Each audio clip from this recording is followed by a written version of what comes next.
परिचय। हेलो बच्चों, हम चिड़ियाघर में हैं। यहाँ बहुत सारे जानवर हैं। बड़ा सा मोटा हाथी, लंबी गर्दन और चित्तीदार खाल वाला जिराफ, बड़ा सा भूरा भालू। जरा इन्हें फिर से देखो। इनमें से सबसे लंबा कौन है? हाँ, सही कहा। सबसे लंबा है जिराफ।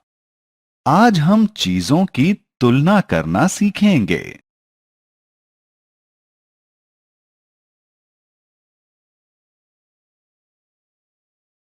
आओ सीखें। चीजों की तुलना करना। बड़ा, छोटा, पतला, मोटा, भारी और हल्का जैसे शब्दों को चीजों के साथ जोड़ना।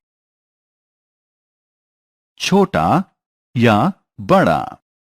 हम यहां दो बॉक्स देख रहे हैं, लेकिन ये अलग अलग आकार के हैं।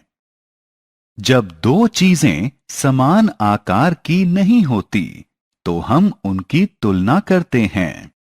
जो चीज कम बड़ी होती है, उसके लिए छोटा शब्द, और जो उससे बड़ी होती है, उसके लिए बड़ा शब्द इस्तेमाल करते हैं। बाल्टी ए बाल्टी बी से छोटी है। सबसे बड़ा या सबसे छोटा।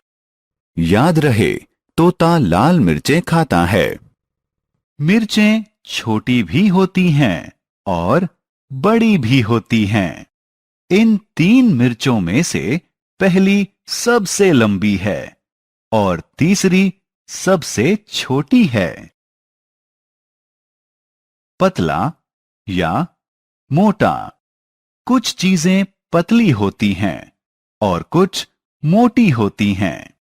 बाईं तरफ दी गई किताब पतली है। दाईं तरफ दी गई किताब मोटी है।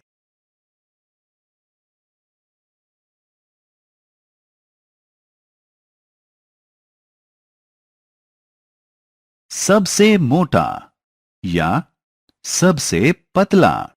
तीन से ज्यादा चीजों की मोटाई की तुलना करने के लिए हम सबसे मोटे और सबसे पतले शब्दों का इस्तेमाल करते हैं।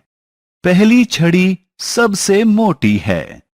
तीसरी छड़ी सबसे पतली है।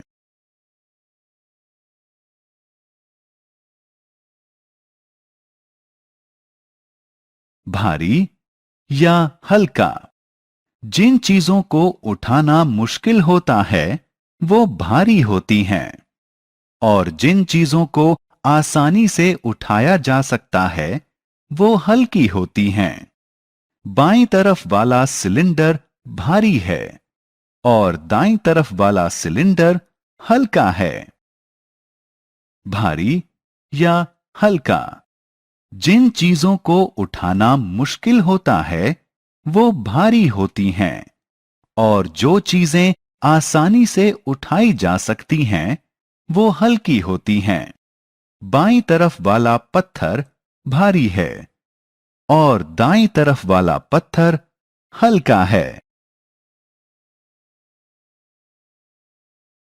लंबा या छोटा।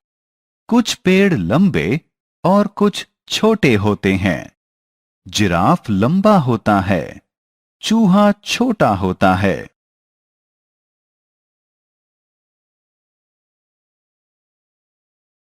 चीजों को मापना। चीजों को अलग अलग तरीके से मापा जा सकता है। आप उन्हें अपने हाथों की चौड़ाई के हिसाब से माप सकते हैं। आप इसके लिए अपने हाथों का इस्तेमाल कर सकते हैं। आप तो मापने के लिए अपने कदमों का भी प्रयोग कर सकते हैं। आप दूरी मापने के लिए अपने पैरों का भी इस्तेमाल कर सकते हैं। लंबाई को मापने के लिए इन सब चीजों का प्रयोग किया जा सकता है।